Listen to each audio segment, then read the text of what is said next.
우선 팔복의 시작은 심령에 가난한 자는 복이 있나니 천국이 그들의 것입니다 라고 말씀하신 겁니다. 여기서 가난이란 말, 그래 가난이란 말이 심령에 가난이란 말이 붙었든 아니면 그냥 가난한 자라고 말했든 결국 가난한 자라고 기록된 이 구절은 예수께서 하신 말씀이고 그 메시지는 원 메시지입니다. 예수 그리스도의, 즉 마태의 메시지나 누가의 메시지가 아니라 예수의 메시지입니다. 이 말은 결국 마태가 기록한 그 글이나 누가 기록했던 그 글이나 똑같이 예수께서는 가난한 자라고 말씀하신 겁니다. 무슨 말일까요, 이 말이? 조금 복잡하게 들릴 수 있겠습니다만 저는 팔복이 그만큼 중요하기 때문에 조금 장황하게 느껴지더라도 좀 설명을 좀 해드려야 할 것 같습니다. 가난이라고 말할 때 우리는 사전적인 정의로 물질의 결여, 궁핍을 말합니다. 하지만 예수께서 영적 메시지로서 코람데오, 하나님 앞에서의 가난함을 말했을 때 그 가난은 단순히 물질적인 결여를 말하는 게 아니라 그 가난은 하나님 앞에서 철저하게 아무것도 아닌 우리라는 존재. 영적 가난이라는 건 하나님 앞에서 전적인 무지와 무너, 주여 나는 아무것도 아니로소이다, 나는 아무것도 가진 게 없나이다, 주여 라고 고백하는 그 가난을 말합니다. 다시 말해서 사전적 정의에서의 가난과 우리는 예수께서 전할 때, 말씀을 전하실 때 이 가난의 의미를 분별할 줄 알아야 됩니다. 이 분별이란 말은 두 의미가 다르다는 의미로 말씀드리는 게 아닙니다. 같이 포용하고 함축하면서 예수께서 말씀하실 때 그 의미의 어떤 핵심 요체는 영적인 메시지라는 겁니다. 가난한 자는 복이 있다는 이 말씀에 대해서 정리하겠습니다. 가난한 자는 복이 있다라고 말 때 가난하기 때문에, 가난해서, 가난이란 말은 고통을 전제하고 있습니다. 그렇지 않습니까? 만약에 고통이 없다면 가난에 대해서 우리가 멀리하고 피하고 할 이유가 없죠. 예를 들면은 무소유를 주장하는 사람들이 있습니다. 어떤 스님들, 어떤 철학자들, 그리고 기독교에도 현인들 가운데 무소유를 주장하는 사람들이 여럿 있습니다. 그 사람들을 두고 우리는 그 사람들이 무소유라는, 소유한 게 없다는 자체에선 가난하게 보일지 모르지만 그들을 두고 가난하다고 말하지 않습니다. 왜냐하면 그들의 자발적인 가난은 가난의 고통이 뒤따르지 않기 때문입니다. 이를 두고 그들을 가난한 자라고 말하지 않습니다. 가난이라는 말의 전제는 어떤 고통을 전제하는 겁니다. 따라서 가난한 사람은 복이 있다라고 말할 때 가난한 상태에 머물러 있을 때 그때 복이 있는 게 아닙니다. 가난의 상태에 머물러 지금 고통에 신음할 때 그때 복이 있다고 말하는 게 아닙니다. 가난한 자는 복이 있다고 말할 땐 지금 가난의 고통에 빠져 있는 내가 그 고통에 갇혀서 그 고통의 사슬에, 그 가난의 사슬에 매여서 신음하고 절망하고 절규하는 게 아니라 주여 나는 내겐 당신이 있습니다. 주여 내가 당신께 나아갑니다. 나를 도우소서라고 말하는, 당신이 전부이십니다 라고 말하는, 당신은 능히 이룰 수 있습니다. 왜냐하면 당신은 좋으신 하나님이요, 왜냐하면 당신은 좋으신 나의 아버지이기 때문이다.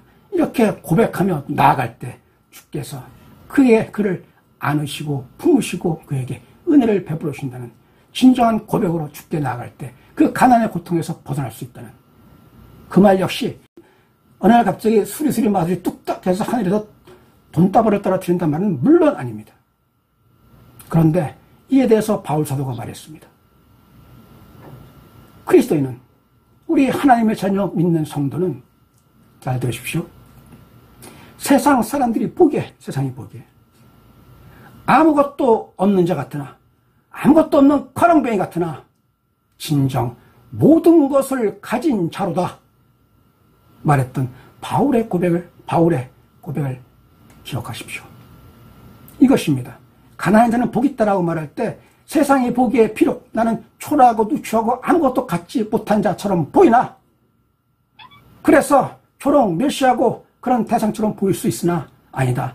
나는 이 가난의 굴레 여기에서 갇혀서 신음하지 않고 뛰쳐나가 하나님께 나아갔을 때 그때 하나님이 은혜로 나를 받아주시면서 나는 이제 진정 모든 것을 가진 자, 왜냐하면 모든 것의 근원이신 하나님이 내 아버지이시기 때문에 나는 믿음으로 말미암아 구원의 은혜를 드렸다 라는 의미로 해석해야 됩니다.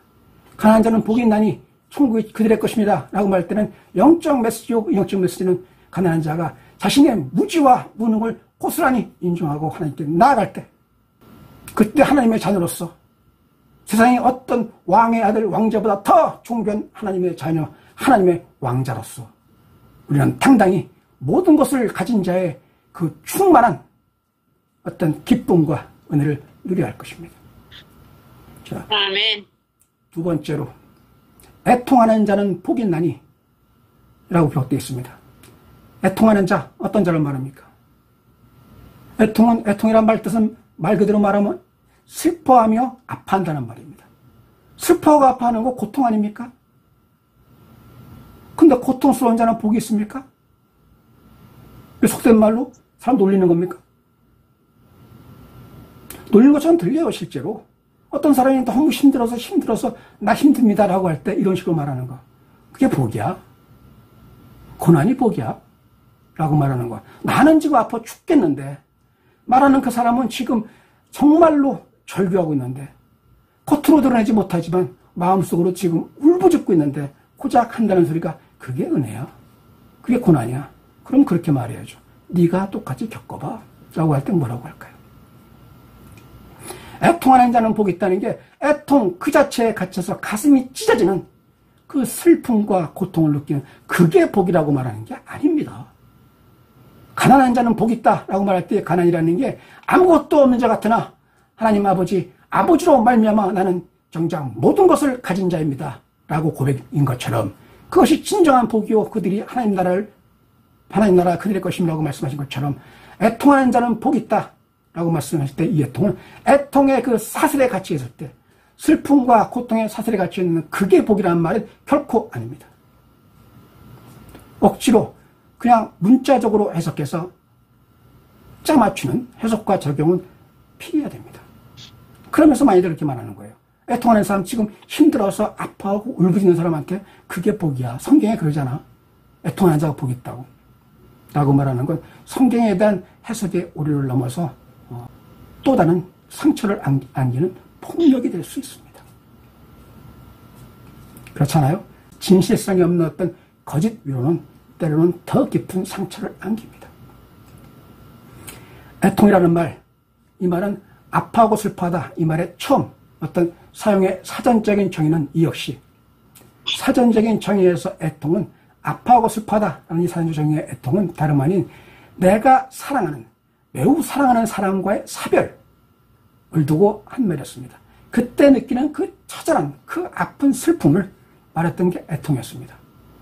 근데 이 애통이 성경에서 이 애통이라는 단어를 끌어쓰면서 그 다음에 성경의 용례에 따라서 이 애통이라는 말은 단순히 개개인이 어떤 개인적인 어떤 슬픔을 말하는 어떤 범주를 뛰어넘어서 이때부터 이 애통이라는 말은 다름 아닌 신앙의 영적 개념, 공적 개념으로 나아갑니다.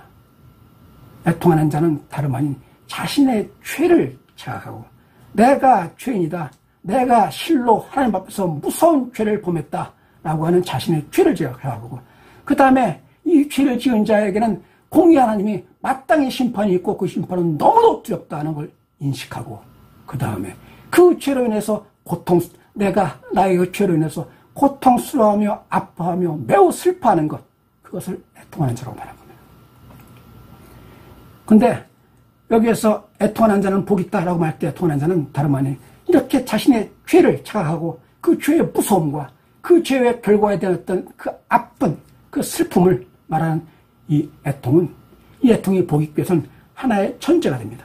아까 말씀드렸던 것처럼 가난의 사슬에 매인 자가 복이라고 말할 수 없듯이 애통의 사슬에 매인 자를 두고 우리는 복이라고 말할 수 없습니다. 애통하는 지금 상태, 실망하는 상태, 절규하는 상태에 머물러서는 안 됩니다. 내가 알고 또 모르고 행한 죄, 이전에는 죄인지 몰랐지만 이쯤 살고 보니 이게 참 죄악이었어. 이게 정말 하나님이 미워하는 죄악이었어. 내가 조금만 내 손길을 내밀었더라면 그 사람이 그런 고통, 그런 아픔, 그런 절망에 빠지지 않을 수 있었을 텐데 나는 그 사람을 외면했어. 내 살기 바빠서 내 이기심 때문에 등등했던 게 어느 날 갑자기 떠오르면서 내 가슴을 후협하는 아픔이 있다면 그 아픔은 분명 나에게 고통이고 슬픔일 수 있습니다. 하지만 그 아픔과 슬픔, 그 애통은 회개로 나아가는 아픔과 슬픔입니다. 애통하는 자는 복이 있다고 말할 때 바로 이 말입니다. 애통하며 그 자리에 머물 때 그 복이 있다는 게 아니라 애통하는 자가 주여 나는 죄인으로서이다. 나를 불쌍히 여겨 주시옵소서라고 간절히 구할 때 하나님께서 나의 아들아 부어주시는 그것이 복이 있다는 겁니다. 우리는 잘 기억하고 있습니다. 예수께서 비유로 인용하신 말씀. 성전에서 기도하는 두 사람입니다. 하나는 바리새인이요 하나는 세리입니다. 바리새인은 당당히 기도하면서 당당히 주장했습니다. 나는 소득의 11조를 아낌없이 갖다 바치며 일에 두 번씩 일주일마다 두 번씩이나 금식기도 하고 도무지 나는 율법에서 어긋난 행동하지 않았다. 종교적인 열심도 그 다음에 어떤 신앙적인 열심도 나는 조금도 부족하지 않았다. 그런즉 나는 후원받아 마땅하지요. 나는 주께 감사하나이다. 라고 했던 바리새인의 기도, 그리고 그 곁에 저 구석에서 바리새인이 회당 가운데서 두 손 높이 들고 자랑스럽게 나는 구원받은 자요 라고 외칠 때 회당 저 구석에 쪼그리고 앉아 죄인 세리는 외쳤습니다. 하나님, 나는 죄인으로소이다. 나를 불쌍히 여겨 주시옵소서. 눈물 흘리며 기도하고 있었습니다. 그를 보신 예수께서 말씀하십니다. 이에 저 바리새인 자기의 교만으로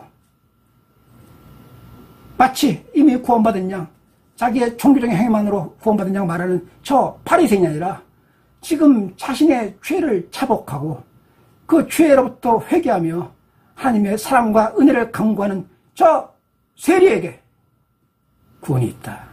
구원이 지금 이 세리에게 있다. 라고 말씀하십니다.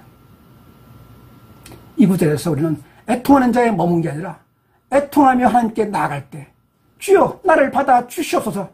나의 죄의 사슬, 나의 이 끔찍한 죄의 사슬, 그리고 두렵기 이를 데 없는 죄의 사슬에서, 이 고난의 사슬에서 저를 풀어 주시옵소서. 저는 죄인으로소이다. 하나님만은 저의 죄를 용서하시고 풀릴 수 있습니다. 간절히 구하나오니 도와주시옵소서. 기도할 때 하나님 말씀하십니다. 그래, 네가 죄에서 돌이켜 회개한즉 내가 너를 용서하리라.